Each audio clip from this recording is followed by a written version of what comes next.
अस्सलामुअलैकुम नाजरीन, आप देख रहे हैं सूबाई रंग न्यूज़ और इंटरटेनमेंट चैनल और मैं हूं मोमना शहबाज। सबसे पहले नजर डालते हैं आज की अहम खबरों पर।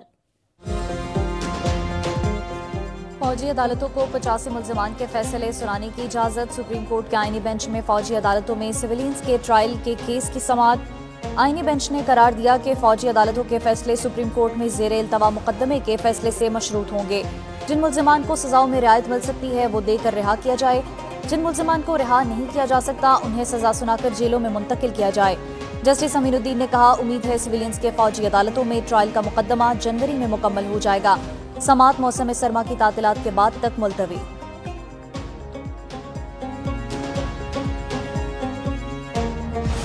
कल कहा था 9 मई के वाकयात की तफसीलात फराहम करें। अगर केस सिर्फ कोर कमांडर हाउस तक ही रखना है तो ये भी बता दें।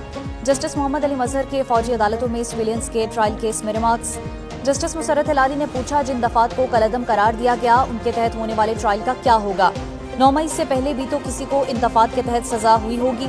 ख्वाजा हारिस ने बताया, अमूमी तौर पर कलअदम होने से पहले मुतल्लिका दफात पर होने वाले फैसलों को तहफ़्फ़ुज़ होता है।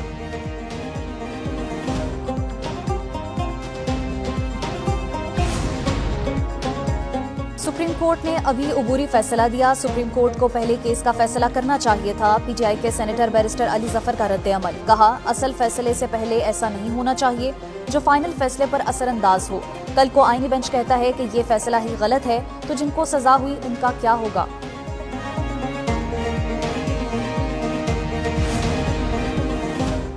चौबीस नवंबर को तहरीक इंसाफ के एहतजाज का मामला। पीटीआई का वज़ीर आज़म समेत दीगर के खिलाफ कार्रवाई के लिए अदालत से रुजू। बैरिस्टर गौहर ने इस्लामाबाद डिस्ट्रिक्ट कोर्ट में दरख्वास्त दायर की।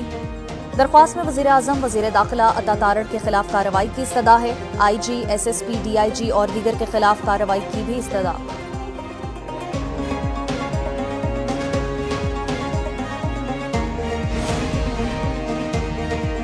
जज जब पुलिस के खिलाफ फैसला देता है तो सिक्योरिटी वापस ले लेते हैं। अब ऐसा नहीं चलेगा, मेरे तमाम जजेस को सिक्योरिटी देना होगी। Chief justice Peshawar high court के खैबर पख्तूनख्वा में सिक्योरिटी सूरत हाल की दरख्वास्त पर रिमार्क्स। कहा, पोलियो मुहिम शुरू हो तो सारे पुलिस वाले मसरूफ हो जाते हैं। पोलियो के लिए अलग फोर्स बनाकर यह मसला हल करें।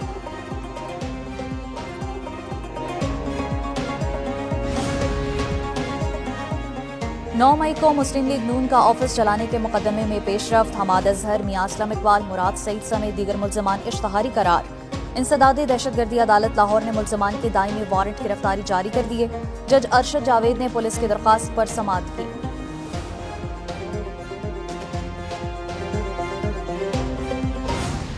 अगर अपना मौक़िफ़ बदल लिया है तो उसे वजाहत करें। दूसरा ये कहते थे ये पार्लियामेंट जाली है और इस पार्लियामेंट में अब ये कह रहे हैं बातचीत होनी चाहिए और स्पीकर साहब रोल प्ले करें उसमें। तो क्या इन्होंने अपना मौक़िफ़ इस पार्लियामेंट के बारे में कि ये फॉर्म 47 और जाली है उस पर बदल लिया? पीटीआई ने फॉर्म 47 वाला मौक़िफ़ बदल लिया तो मुज़ाकरात का सोचेंगे। मुस्लिम लीग नून तलाल चौधरी की मीडिया से गुफ्तगू। बोले, बानी और साकिब निसार शामिल होंगे तो फैज़ हमीद वाली चार्जशीट मुकम्मल होगी। 26वीं तरमीम के बाद अदलिया आज़ाद हुई।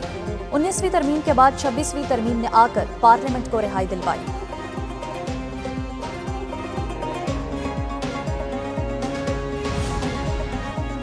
सुप्रीम जुडिशल काउंसिल का इजलास कुछ देर बाद होगा। चीफ जस्टिस याहिया आफरीदी इजलास की सदारत करेंगे। इजलास में ज़ेरे इल्तवा शिकायत का जायजा लिया जाएगा। जुडिशल काउंसिल रूल्स का मामला भी ज़ेरे गौर आएगा।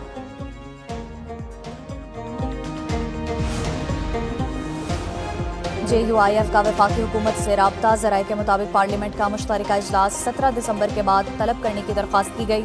वफाकुल मदारिस के इजलास का इंतजार किया जाए। सेनेटर कामरान मुर्तज़ा ने मौलाना फजलुर रहमान का पैगाम वज़ीर कानून को पहुंचाया। तंजीमुल मदारिस का इजलास 16 और 17 दिसंबर को होना है।